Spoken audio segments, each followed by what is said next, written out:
Hi, everybody. It's Linda G. And today I'm here, and you were all requesting Tom T. Moore,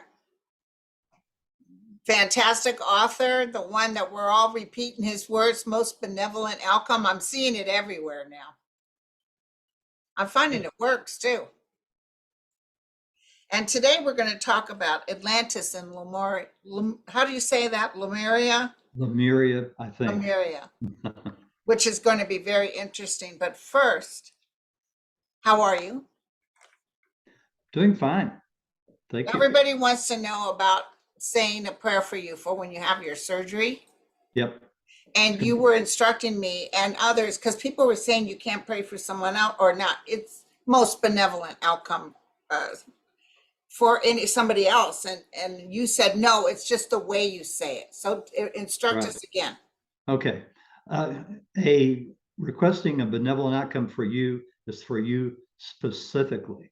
So in other words, you say, I request the most benevolent outcome for a parking space in front of the restaurant I'm going to this evening. Thank you. Now for other people, beings, the planet, whatever, you say, I ask any and all beings to aid and assist the surgeon, nurses, and staff to perform their work perfectly on Tom T. Moore on Friday, September the 2nd, and may the results be even better than we can hope for or expect. Thank you. Right. So And that's how you work for. that's how you do it me. for anyone else that, because we Anyone have a else. lot of people write in that are having surgeries, and this is perfect. Yeah. Now I know how to say it. Yeah. Awesome. And we know you're going to have a great outcome. Thank you. Okay. So, first question. Okay. Why did you write the book, Atlantis and Lemuria? Oh, okay. A couple of different reasons. Number one was that I was curious as to where the gentle way originated, because when I first started communicating with the Indian shaman known as Reveals the Mysteries, he lives or lived in the 1600s in the western part of the United States. And so he told me at that, when I first got in touch with him, besides telling me that I was going to write books, but also he told me you're going to reintroduce people to the gentle way. So months went by, and I thought, well, gosh, if it's 300 or 400 years old, how is the gentle way? Maybe it's 1,000 years old. I don't know. So one day I asked, and and I was told, probably by my guardian angel by that time, he said, Tom, he said, the gentle way dates all the way back to a life you had in Atlantean times, when you were inspired to create the gentle way. And you had over 1 million people, followers of yours, and that's where it originated. So that's how it kind of started, with being introduced to Atlantis at that time, to find out that I'd had at least one or more lives. Now, since that time, I've been told that the reason that I wrote the Atlantis and Lemuria, the Lost Contacts Revealed book, is that I was told that I am the only person in the world to have had more lives on it during Atlantean times and Lemurian times than any other person alive today. I've had 180 lives during Atlantean times and 65 lives during Lemurian times. And Wow. I said, well, why so few in Lemuria?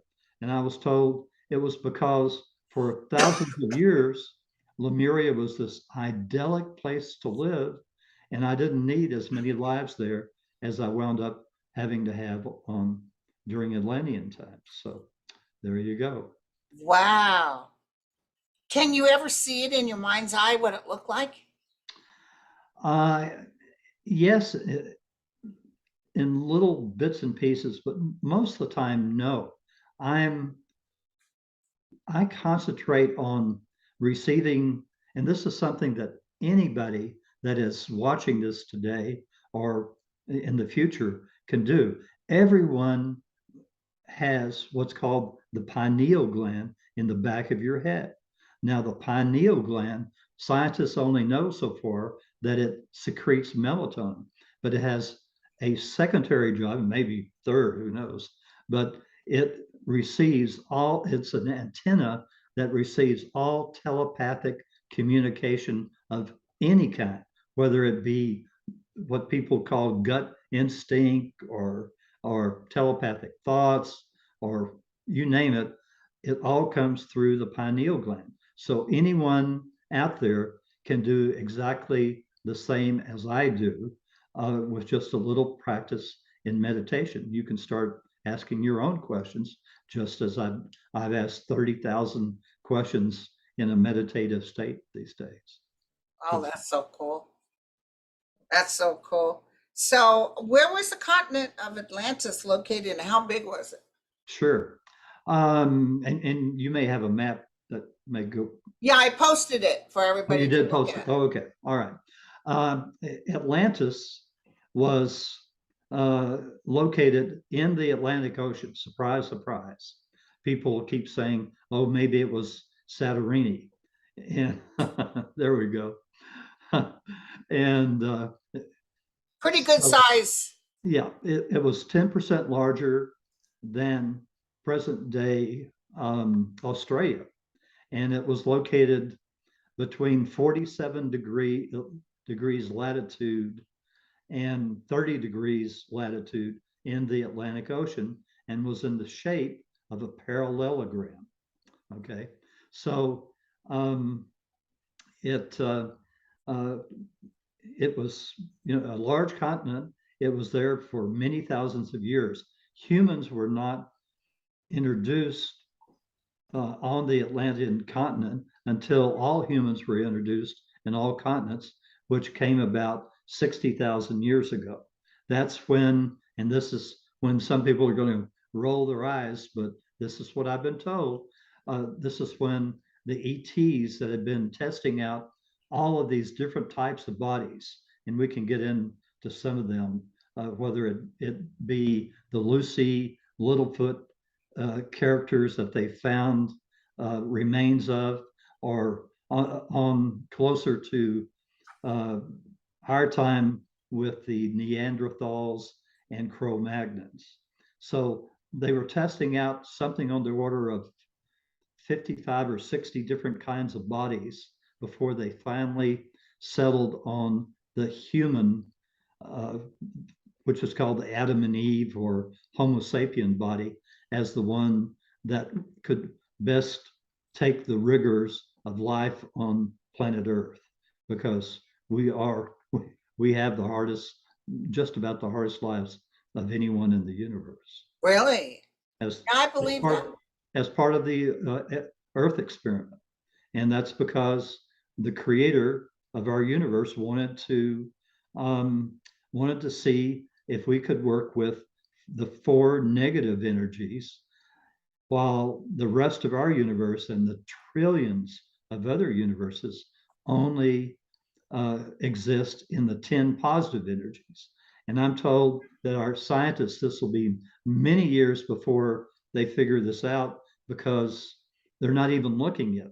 They don't know that there are four negative energies and 10 positive energies. So it'll take a long time for them to figure that part out. Um, was it true that the Atlanteans overdid the crystal thing and they caused their own destruction, or is that? Yeah, and this is also why the ETs uh, uh, backed off, because uh, both Atlantis, the Atlantean people, and the Lemurian people destroyed themselves eventually.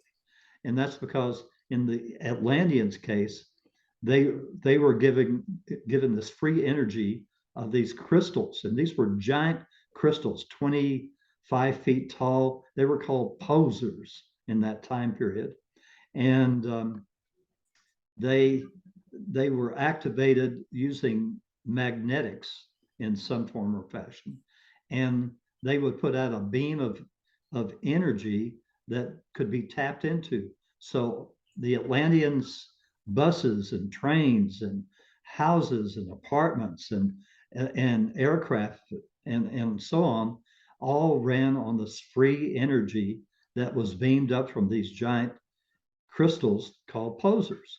But the posers were limited by the curvature of the earth, sort of like a radio tower is today. And so they would have to have these giant crystals every 20 miles or whatever number of miles that they decided on. And eventually, and there were some limitations. So as an example, a car could only go about 60 or 65 miles an hour maximum on the power beamed to them by these giant posers. So before their destruction, they were pretty advanced. Way advanced. Keep in mind, they started 60,000 years ago. Now, Okay. they, during these thousands of years, going up to about 30,000 years ago, they were able to conquer most of the Mediterranean. So they were all the way across the Mediterranean. Mediterranean was not the level of water it had today. There were breaks.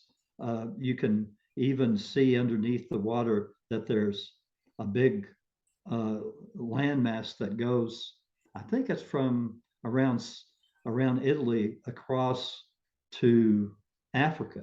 So in other words, there were breaks in it. And so they basically, the Atlanteans conquered all this place, and they developed these laser weapons and off the free energy, which appalled the ETs because they weren't supposed to be using this for weapons of war. And they were able to conquer everyone with the exception of some of the what's the country next to Spain? Not France, but the other direction. Sorry, I'm having a name blank. But not like Sweden or something, was it? No. It was that little country, Portugal. Oh, Portugal? And because they had these mountains way high that were difficult for the Atlanteans. And the other place was Africa. At that time, Africa was known as the land of Oz, and which I think is kind of interesting how it that name floated through to present day times. And I was told that 2 of my lives ended as a soldier, where we were told to go over and conquer the land of Oz. and we went with several thousand men. But if you can imagine, sort of like Maasai warrior types, Zulu warriors, they amassed maybe 20,000 or whatever. And one of the problems that the Atlanteans had is that they could not fly these machines, their aircraft at night. That was their Achilles heel. So the warriors discovered this, and they waited till the sun went down, and 20,000 of them would descend, and they just wiped the face of the earth with us. And so I had 2 different lives. I died as a soldier. They never could conquer Africa. So was the end of Atlantis in a twinkling of an eye? What was the final? Well, no, not the final, but okay. So let's kind of go through the destructions. Edgar Casey mentioned a destruction where the poles reverse. Now, I was told that it didn't affect Atlantis too much. First of all, because it happened about 55,000 years ago, and they were growing. They lost people on the coast, but the people in the interior were not affected. Right. And so that didn't. They sort of discounted that when they were talking about it. They kind of jumped to the major, and it was a natural disaster. Excuse me. Um, the continent of Atlantis sat in the middle of the Atlantic Ocean, and because of that, there was this line of super volcanoes that bisected the whole continent, and they were huge volcanoes because of the pressure put on at that mid-Atlantic ridge. So 30,000 years ago, all of these volcanoes exploded at the same time. Holy cow. Yeah, and it broke apart the continent. And there were only small islands left after that. The Canaries, Azores, Bermuda, a couple of islands off of Canada. What about human forms? Did it take out a lot of? Oh, yeah. And all the way down the Bahamas were a part. There was a tail that went down parallel to the North American coast, all the way down to the Bahamas. And so the Bahamas were left as islands after that. So that's why there's the Bimini Road, because it was part of the Atlantean continent many thousands of years ago. And people can't find it because you'd have to dig deep, deep, deep due to all the changes over from 30,000 years ago to now. So when that happened, the oceans of the world rose 160 feet, and it wiped out every single village, every single town, every single city around the world. So you can imagine if you remember the video images of Japan with their tsunamis that were 35 or 40 feet, if you can imagine something 3 or 4 times that tall coming at you. So it wiped out millions and millions of people all around the world. And of course, millions of people died on the Atlantean continent at the same time. So that's the second destruction. Okay. Now, also left in the middle of the Atlantic Ocean was a round island. And if you were to draw a line straight out from a few miles south of Boston, straight out into the Atlantic, that's where Poseidia was located. Poseidia was the size of Cuba, but was round in shape. Okay. Right. And you got that. I got a map. Yeah, I'll bring it up. Okay. And below that, 375 miles to the south was. Wait, which one is this? With just that little spot right there. Yeah, the little spots in the middle of the ocean. Yeah, that's Poseidia, and 375 miles south was Erin, and below Erin were 5 very small islands in a half moon shape. And wow. If you were to draw a line directly out from Washington, D.C., that's where Erin was. And some people make jokes about that because that was the sons of Belial that. And were they around the same time Atlantis was, or is this a whole different? Well, yes. I mean, these were the survivors. So it took them, a long time, thousands of years to, make their way back.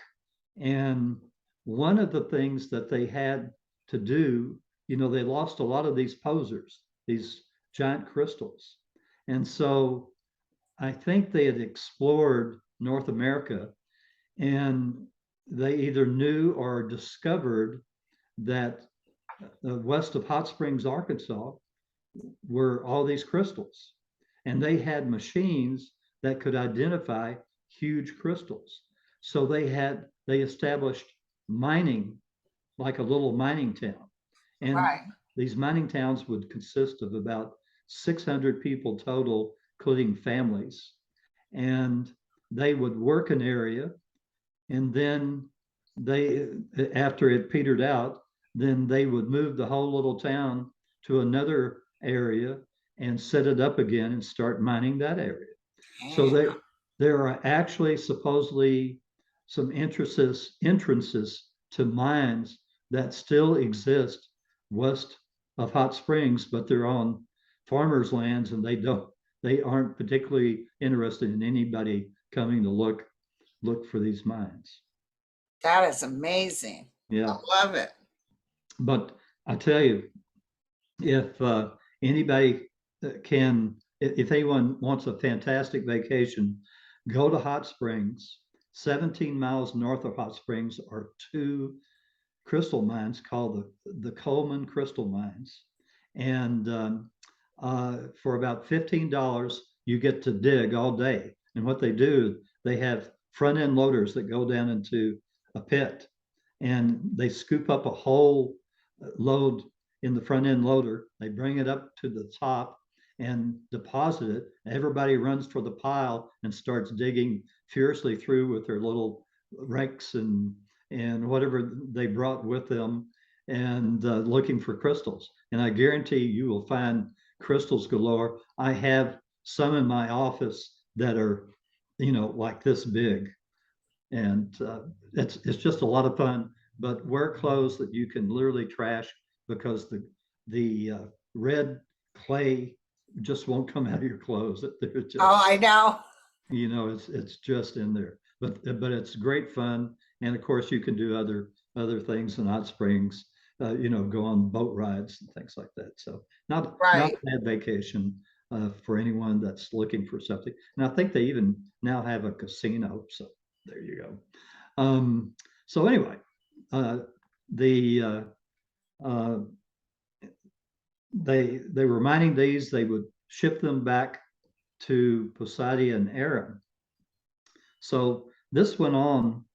Keep in mind this was 30,000 years ago, on down to about 12,500 years ago. Okay, and things started getting really chippy between the Poseidonians, who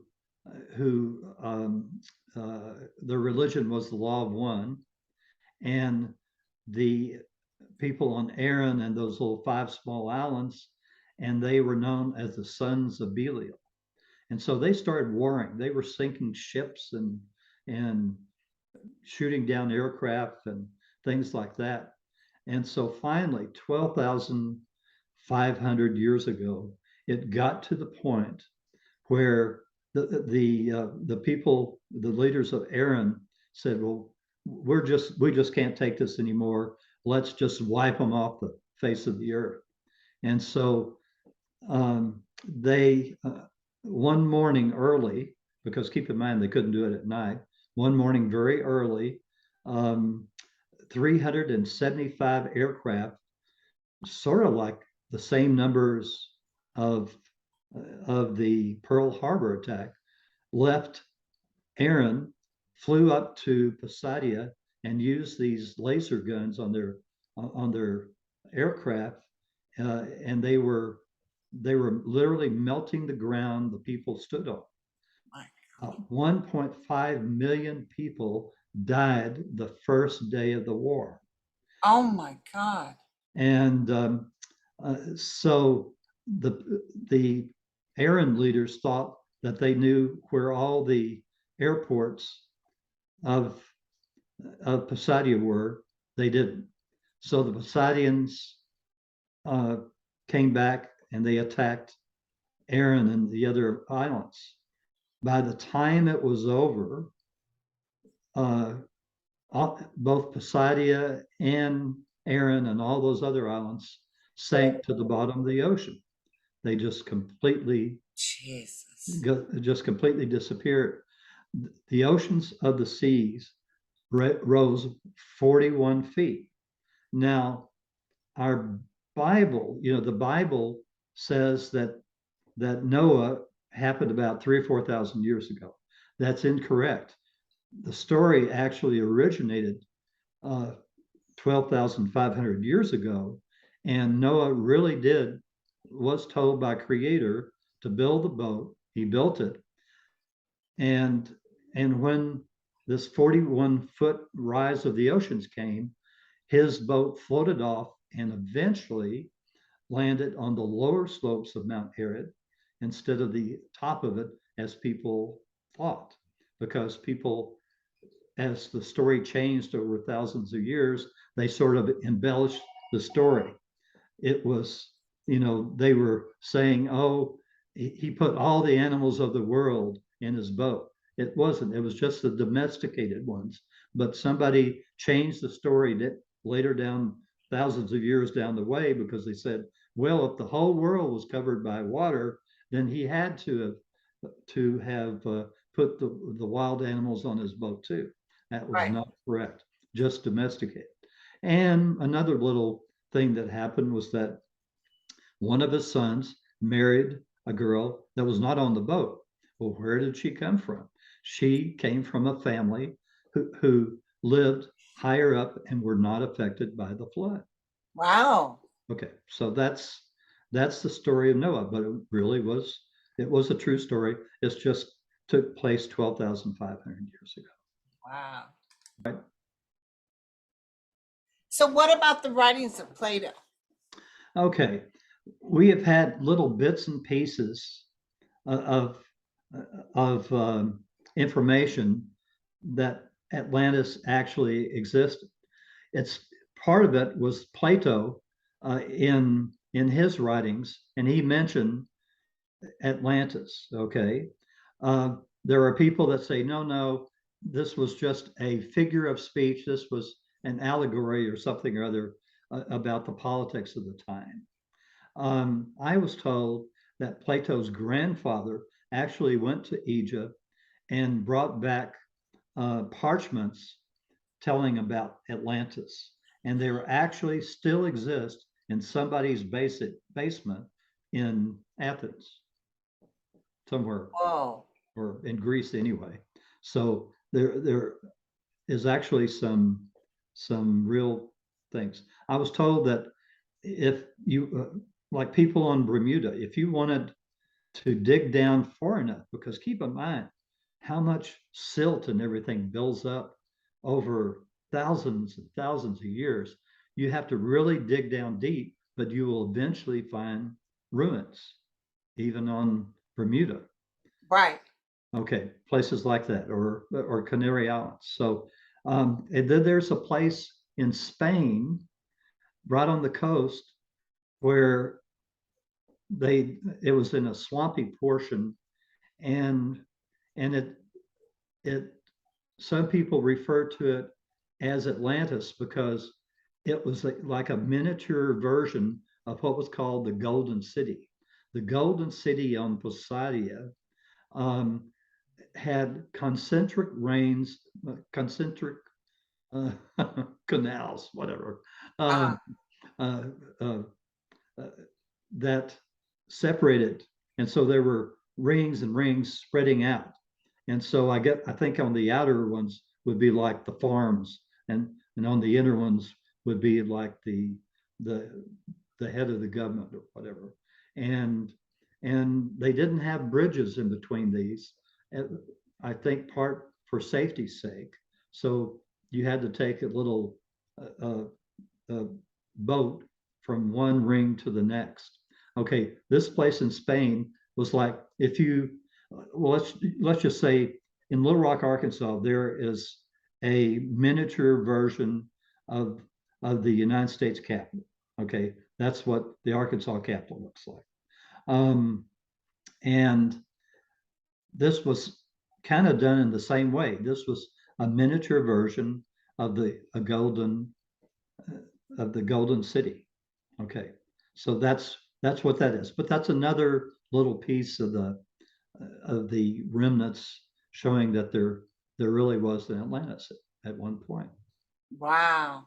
That's wonderful. So, we did Atlantis, but what about Lemuria or Mu located? Okay. And it looks pretty big, right? It's pretty big. Yeah. Now, Lemuria was actually 12% larger than Atlantis. no 12% larger than Australia today. Oh, Right. Okay. So, and it was actually at one time attached to Japan, but of course you have the 160 feet that the oceans rose, and then you had another 41 feet the oceans rose. So here we have 200 feet of the rise of oceans, and so it became detached from, and it was its own continent, I guess you could say. So Lemuria was uh, divided. I think there were either 5 or 7 countries, and I'm sorry it's been a while since I read my own book, but they were divided like Europe is today, okay. by mountains, rivers. That's how the countries were divided. And for thousands of years, this was this very idyllic place to live. And, and only in the last 1,000 years did it get really chippy, really violent. And that's when these countries started warring with each other. So one day I asked, I said, it was either Guy or Theo, probably Theo, my guardian angel. I said, have I ever had a life on Lemuria? And he said, oh, Tom, like that. So I know when he says that something's coming. He said, you helped sink the continent. Oh, oh, Oh. oh, oh. What did you do? So keep in mind that my sole interest are religions, okay? And I've been at the start of every major religion with the exception of 2, and those are in my future, um, that have started in the world. And the other thing is that I advise world leaders, but that doesn't appear that I'm doing that this time. I have other duties like, you know, introducing people to ETs. And so I was a religious leader in Lemuria, and we were fighting with these other countries, and and finally we started discussing, um, annihilating them. And I was encouraging them to use A bomb, not H bomb type weapons against the other 2 countries that we were having such a time with. And because none of the leaders nor I thought that they had any way to retaliate. Sounds familiar, doesn't it? So lo and behold, we dropped a H bomb on each one of those countries. The problem was they did have the way to retaliate, and they started dropping H bombs on us, and it eventually uh, destroyed. Sorry, got a little notice in the middle of everything.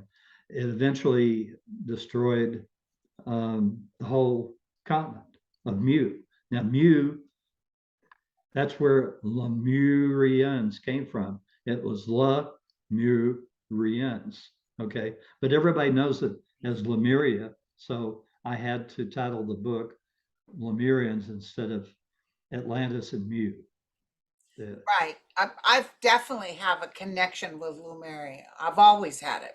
I don't know why, ever since the books we were just discussing those books. What was her name? She was the author from the Washington Post that talked through the typewriter. Ruth Montgomery. Oh, Ruth Montgomery. Yeah, I actually got to meet Ruth. No, what was she like? Oh, very sweet lady. I way back, we're talking about like 1980 or something like that. I decided to have a, a a psychic conference or something like that in Dallas and Houston. I was still in the tour business at that time, and so I had Ruth Montgomery, I had Dr. Edith Fiore, and I had Brad and Francie Steiger. She was his wife at that time, and I had all of them, uh, and they came and we did one day in Dallas with about 300 people. And as a couple of them would get through with their presentations, I'd have someone put them on a Southwest plane down to Houston so they'd be ready to start the next morning. And then we came down that evening and did the whole thing again for 300 people again in Houston. So got to know Ruth, very sweet lady. She had uh, the book out, Walks Among Us or something like that, Uh-huh. out at that time, and Dr. Edith Fiore put someone in the audience under it into a past life, and that was quite interesting. So Oh, that sounds like fun. yeah, wasn't sure if it was going to work, and they were telling me beforehand, Tom, we can cancel it if you want to, and I said no, I'm committed, and if I lose money, I'll lose money, but I didn't. Somebody pretended like they were her, like they were downloading her and wrote a book. Oh Messages from Ruth Montgomery. It wasn't Ruth. no, yeah, It wasn't Ruth. no, Isn't that interesting? But I couldn't, I was in nursing school and I couldn't set her books down. I got them from the library. And I oh just kept reading and reading. And now I own several copies, but I love it. yep. I wanted to ask you, um, so you told me, what's the Lemurian connection with Hawaii? Oh yes, I can't forget that. The continent of Lemuria extended all the way to the east within 100 miles of Hawaii. Now, keep in mind, now, eventually, Lemuria, when it sank, the oceans rose another 172 feet. Okay, so and that matches what scientists say the oceans of the world have risen between 375 and 400 feet, but they think, oh, it must have risen only a foot every century or something like that, because they don't know about these two continents and how they affected the ocean levels of the world. Okay, Right. so at that time, Hawaii had more landmass than it does now, but so the Lemurians would come and they would vacation on Hawaii for years. Oh, so it was always a vacation spot. Yes, and even after they started warring, they sort of divided it up so that one of the countries would have one beach and another and another, and so maybe some, depending on their religious beliefs, maybe they would uh, it would range from like it is today in some countries where people wear clothes, into the water, and other people wear bikinis. Yeah. Okay, Yeah. so there was a wide range, and all depending on their religious beliefs. I mean, with all this Armageddon stuff, it really makes you realize that, we're here right now, but it's in a twinkling of an eye. Everything could change.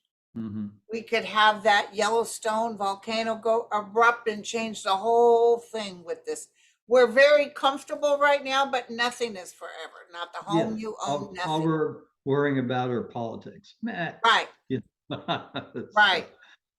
so the so that's, some people think that maybe Lemuria was Hawaii, but Hawaii got imbued with this Lemurian energy, and that's why you can feel the Lemurian energy when you go to Hawaii today, because it was embedded in the whole islands, all the islands. Wow. I like Hawaii. It's beautiful. It smells beautiful, but it's just too doggone. I can't stand the humidity. Oh, yeah. My natural curly hair goes straight up. Yeah. So, yeah, I'd like Hawaii, but there's so many other places. I've been to Hawaii several times. Obviously in the tour business, I Right. had to go several times. But So where on earth right now would you consider a beautiful place? oh, I still love the mountains. Me too. My knees. I need to work on my knees. Hopefully that will happen next year when I get worked on up there. Yeah. And you can and get back up to your and space. so yeah, because I was hoping to be able to be skiing at 80 or 85 years old, and my knees might not be able to take it now. I I was told I had degenerative knees when I was skiing, but I Oh, I so love skiing. That was my very first business, was owning the largest ski club in Texas, and wow. I got I got to the point where I could ski, and Where do I you was ski never as at in good as Texas? you don't. You take Oh, people skiing, oh. and that's how you make your money. So I, I had trips going every week by bus to New Mexico, to the 4 resorts there, and then air trips, uh, Colorado and Park City, and all the way to Lake Tahoe, and even to Europe. I took a group to Chamonix one time, Wow. So and I and wanted, I will mention, yeah. since then, uh, just before, a French buddy of mine and I had to go down to Cannes for a TV and film market, um, called MIPCOM. I think it was. No, it was called MIP TV. There's two a year, and this was in the springtime. We skied the tallest place in the Alps, called at Chamonix, and we skied 3 glaciers, and really fantastic. I've got pictures on my Oh, website of that trip. that's what you love So to do. it's what I love to do. Yeah. My father was a good enduro racer, even in his 40s, a motorcycle racer, and he was a Oh, fireman. But he broke his back in an accident and he became a oh, paraplegic. But oh, boy, he craved that motorcycle racing. yeah. He actually was one of the first paraplegics sponsored by the veterans to do the Boston Marathon, and he pushed in a chair. Hmm. He's one of the first ones. Wow. So I wanted to ask you real quick about ETs, how they're kind of overseeing us now, not allowing us to do these nukes too bad. At least that's what the word is. Because I remember talking sort of to it, you talked to an ET. I remember my encounter, and they said, we don't need you destroying your Earth with dust catapult other galaxies. It would cause a disruption. But it sounds like Lumeria and everybody else had these huge destructions. Were Yes. they involved at all? But one of the, well, Lemuria was also given free energy too, not crystals, but some other kind of free energy. Again, turned it into weapons of war. It's been in a lot of people's subconscious. They're scared to death that that will happen again, because they had lives during Atlantean times, or they had lives during Lemurian times. And so they've been scared. But one of the reasons I was told that I should write the book is that we will never destroy ourselves again. Thank you. As of, Thank you. as of the harmonic convergence in 1987, we reached a vibrational level where we will never destroy ourselves again. And the Earth experiment will go on for 7,000 more years. And at the end of it, all of us will have left planet Earth and will have returned back to our home planets. And and we will be taking this negative energy with us. We will have done it long before that. When we start traveling to the stars in 3250, it'll take us that long to learn how to portal hop. When we start traveling to the stars, or traveling to all these other planets, first in the Federation of Planets, where there's 20,000 in the Federation, we will bring this negative energy to them, very small amounts, 2/100 to 0.2% max of this negative energy. And that will allow them to start raising their vibrational levels again, because they're millions of years ahead of us in technology, but they've got stuck around this 5.234 area, and they're stuck, and this negative energy will help them move forward and raise their vibrational levels again. That will be our contribution, not only to this universe, but to all the other universes, the trillions of others. It will spread that far. So we are the stars, whether we feel like it or not. Oh, there's so many wonderful people out there. Vibrationally, I can feel it. Yeah. It's even different than the 1960s and 70s when peace, love, dub. People are more aware and more vibrationally connected. Yeah. And my purpose was to tell people, just get out of your own way. Quit thinking like a human thinks. Think in the whole realm. Be quiet, allow. And that's when the magic starts. Right. And send light and love to the earth every day. On my website, and we haven't mentioned my website. Yes, let's mention it. Okay. Keep in mind, everyone, that my website is www.thegentlewaybook.com. And it's book singular because I never thought I'd write more than one book. Here I am, 6 books later. So, and on the very front page of the website, you can sign up for my newsletter. And it's a free newsletter. It's my gift to the world. I have archived all my newsletters since 2007. All you have to do is click on articles and news and go over there. It's got a search box if you want to search on all sorts of topics.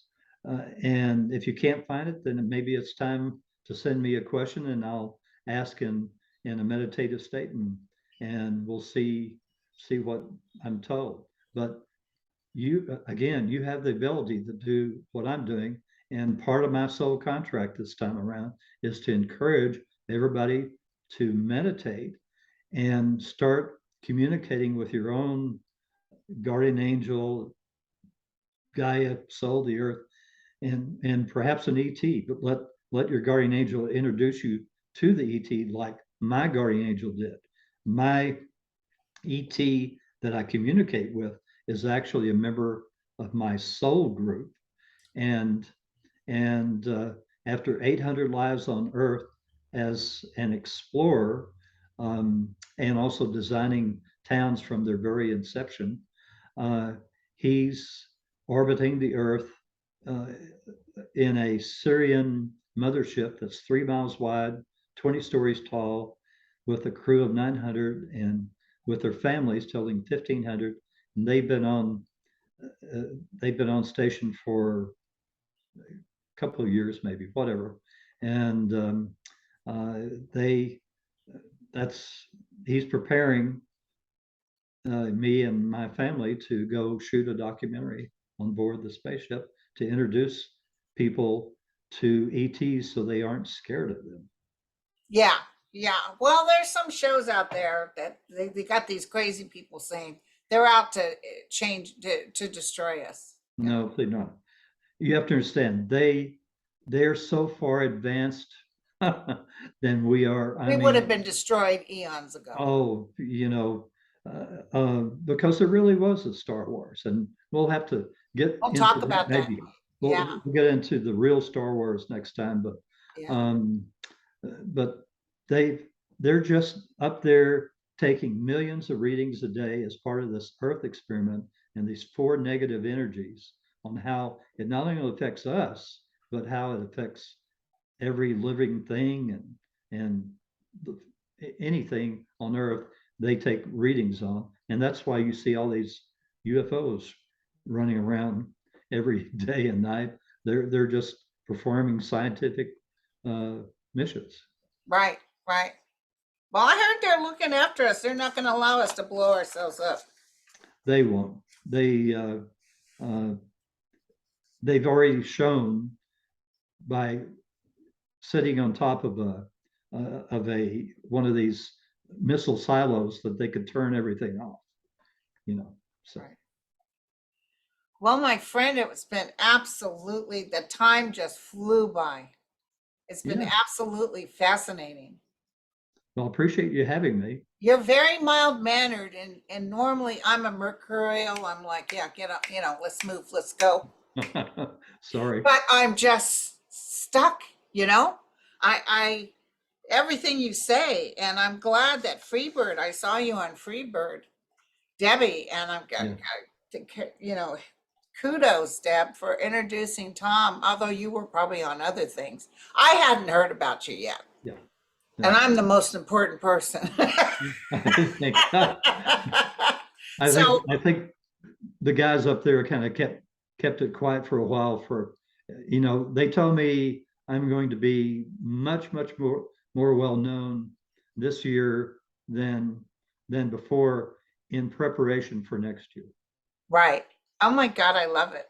So listen, we're going to do a lot of most benevolent outcome for your surgery on September 2nd. We'll put that. I'll make sure I do a show just with my prayer people just to work on that. No. And you are www.thegentlewaybook.com. I don't think I signed up for your list, but I don't think I got it. Have you done another newsletter? Oh, I do a newsletter. It goes out every single Wednesday. I'm not getting it. I'll have to look. Sometimes you have to enter gentle news at thegentlewaybook.com in your list of approved emails, because if some addresses are really bad about spam blockers. And so my program will blacklist you if it gets blocked 3 times in a row. Oh, I wonder if I got, because I didn't see it in my spam, but I'll take another look. Yeah, and I'll take a look for you, or send me a quick email, and I'll whatever email I used. Okay. Email you use. Yeah. I have several emails. So. I know. That's why I mentioned that. So, okay, thank you so much. And then after your surgery, we'll talk if you can come back and give us more info. Sure. They told me I could go back to yoga in 2 weeks after. Awesome. So yeah, I'm glad you're getting it out of the way. Yeah. Well, some people get real upset about Western medicine. I say, how do you think they got their ideas? How do you think polio and all that stuff, the vaccines and stuff, it wasn't just man-made, it's from a higher realm that gives them the info. There's a lot of scientists, including musicians, etc., that I know, that woke up in the middle of the night with an answer. Yes. And they download it. But I do know Western medicine can have its fault, but I am not a person against. Sometimes you need to go and get something done. Steve Jobs decided he was going to take care of himself with pancreatic cancer, one of the worst cancers, and then ended up even more sick. He had a liver transplant in Tennessee, and he ended up dying anyway, which might have helped. I accidentally hit the pause button, you guys. So I was saying about Steve Jobs, he was against Western medicine, but I'm telling you, don't get too back. Now, there's a lot of people, even with the COVID vaccine, that 100% are allergic and can't take it. There's people who are allergic to certain things and can't take it. Some That's with true. penicillin, some with latex, you know. But I just am not against Western medicine. Yeah. Although if you got up on that ship, I bet they could take care of you in a New York minute. Well, they've told me they're going to have a lot of things to work on. Oh, I love it. I can't wait. You know, here I am. Do anything you want.